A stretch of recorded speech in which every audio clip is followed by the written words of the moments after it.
was first described in South Africa. Whether it came from South Africa or somewhere else in Africa is, I don't think we're sure.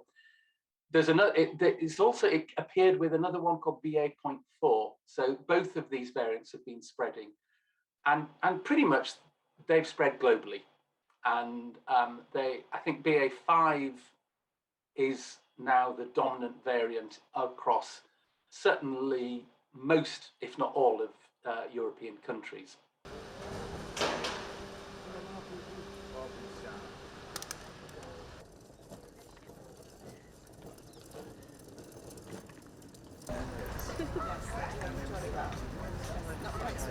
Although John did.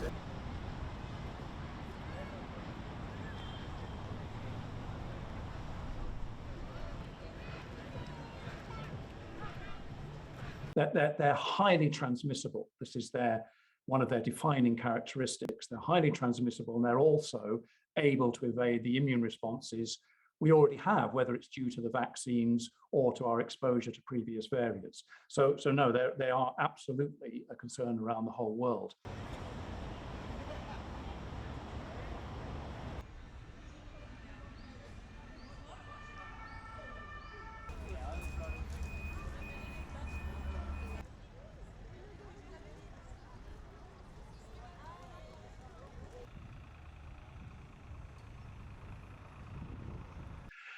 One thing for the UK, I think we need to emphasize, is that it's becoming very clear that COVID-19 is not just a winter disease. It's not just something that we have to worry about in the winter months.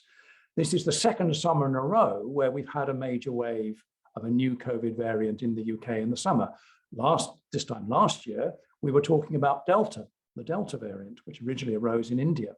And that variant was largely thought to be actually the most severe we had yet, and more severe than the Omicron variants. But Delta responded very well to the vaccines, and there was a high level of protection given by the vaccines. So there wasn't a huge, large wave of hospitalizations and deaths associated with Delta. And in fact, the number of hospitalizations and certainly deaths was lower the last summer than it is this summer. So we're actually in a worse position thanks to the Omicron variants in that respect.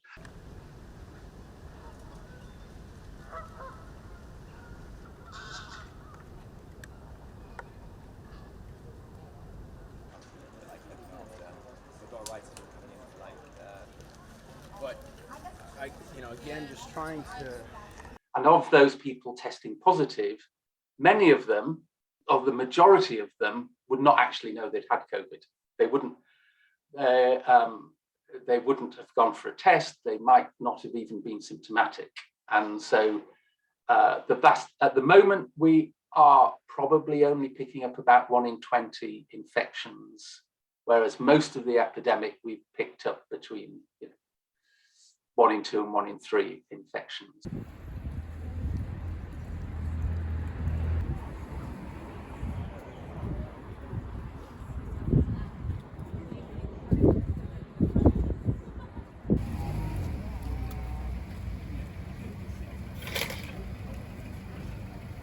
The highest number was about 2,000 new infections in hospital. And that compares to the peak last year of about 35 to 40,000 admissions in a single day. But the interesting thing that's happened recently is that whereas a year ago, pretty much every person who was admitted to hospital who were positive for COVID were admitted because of COVID.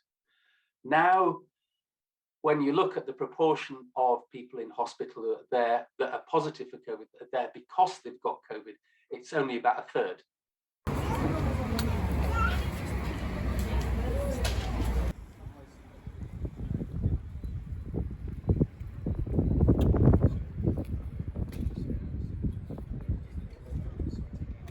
This is far, far lower than it has been in the past.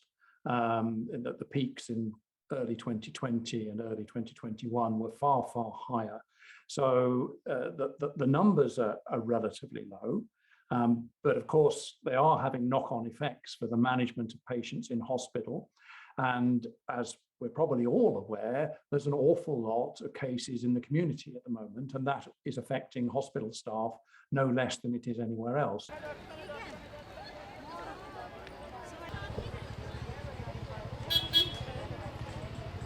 We haven't known about this variant for that long.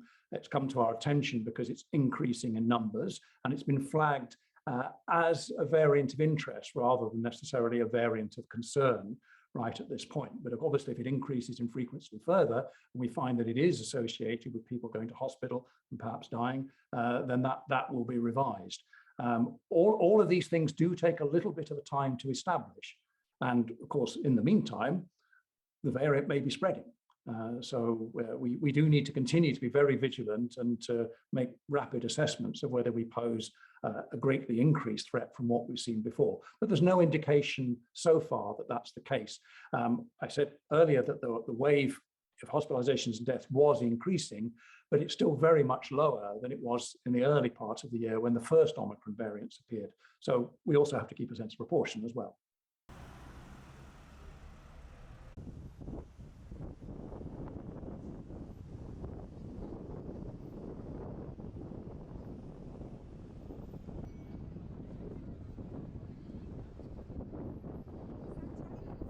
Its lineage is BA.2.75.